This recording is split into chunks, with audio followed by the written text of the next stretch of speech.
my beautiful friends, students, fellow yogis and yoginis, beautiful humans. Before we begin, I ask you, please just hit the subscribe channel. The more you do so, the more I am inclined to give you better and better, more and more of these videos that hopefully make this a better world. Okay? So you can hit that, at the end hit the like, and maybe even share it. Thank you. Attachment.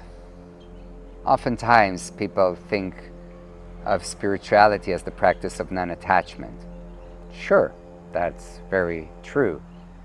And yet I find that many people misunderstand what attachment actually is. Meaning, the idea of detachment sometimes feels like, Doron, why are you attached to having more subscribers? Why not just be there and chill out and whatever happens, happens? Absolutely, you're right.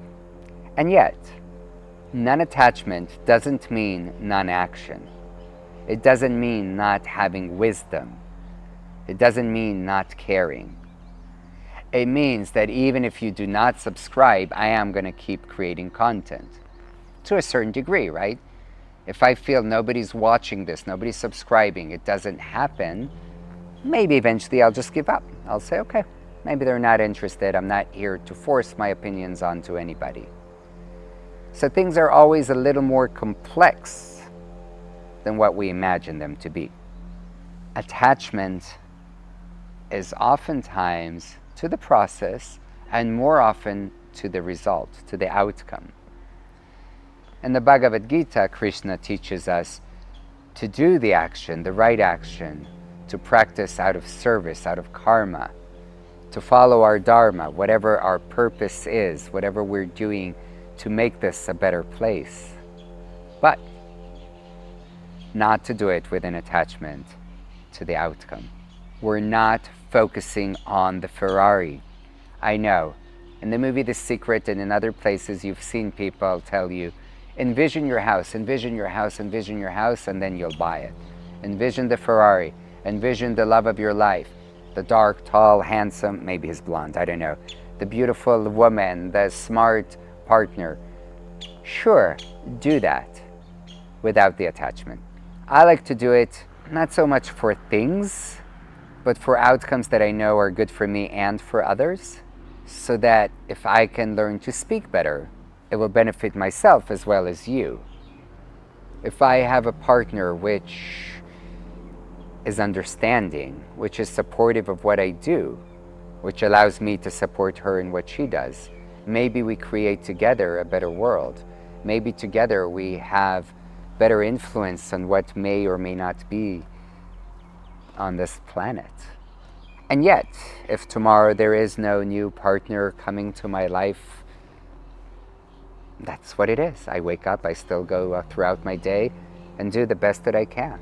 It's not like I sat for 3 months, envisioned my dream partner, and then she didn't arrive and now I'm going to be depressed. No, you keep going.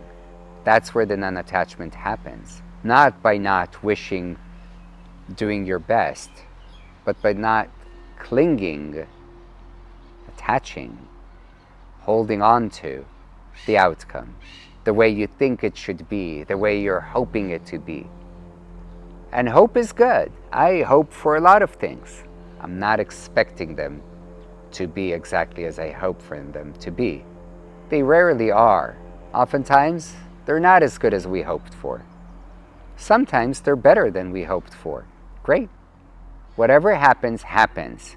You can adjust your actions, your thoughts, whatever you're doing to support better outcomes. And yet, we do all of this without the attachment to the outcome, without the deep desire that things must happen the way we think they need to happen. So much of our communication is a struggle because we imagine that the other person should say, shouldn't say, should behave, should do, but they're following their own conditioning, not ours. If we're attached to other people, other nations, thinking, believing our beliefs, we will suffer. We need to be in a place where we do our best again and again and again, where we question our beliefs to see if we are just being righteous right now. And this happens a lot in the spiritual world. We believe what we're doing is the right thing. Everybody should do the same. We get attached to this idea, and then we hurt other people. Or we stop supporting other people because we feel like they're not in line with what we believe. But true enlightenment, true wisdom, is when we can move beyond our attachments and be in places where we are of service even when it's really challenging. For me, this is really hard. I love to think in terms of right and wrong. Why would I help them if they did so and so? I'm working on not having guilt and shame for having those thoughts, because they do come to me regularly.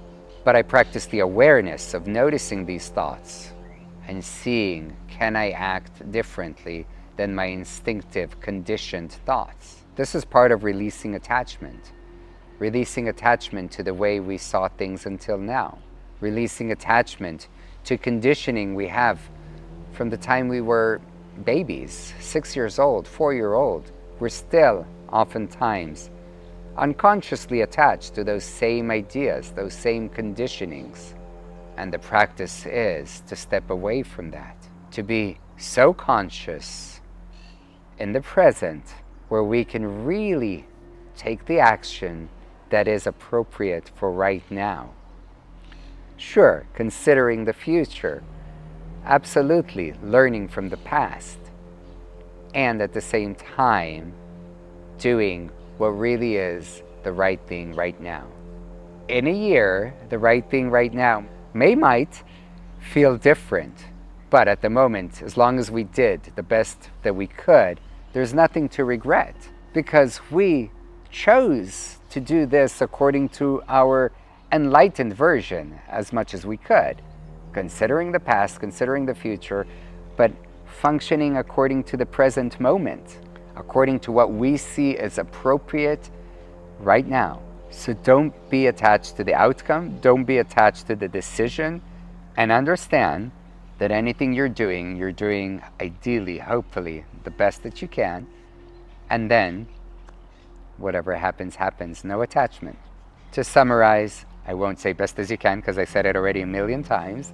I will say, however, practice awareness, consciousness, with every word, with every thought, and of course, responses and actions. What would be a smart, intelligent, wise decision right now? And then later, no attachment to what happens. No attachment to whether we took the right or wrong decision. We simply keep on going every day, every moment, doing the best that we can, loving our partners as much as we can, without being attached to them. One day they may walk away. It may be painful, it may be hurtful. No attachment. I'm not saying no sadness, I'm saying no attachment. Thank you. And you're welcome.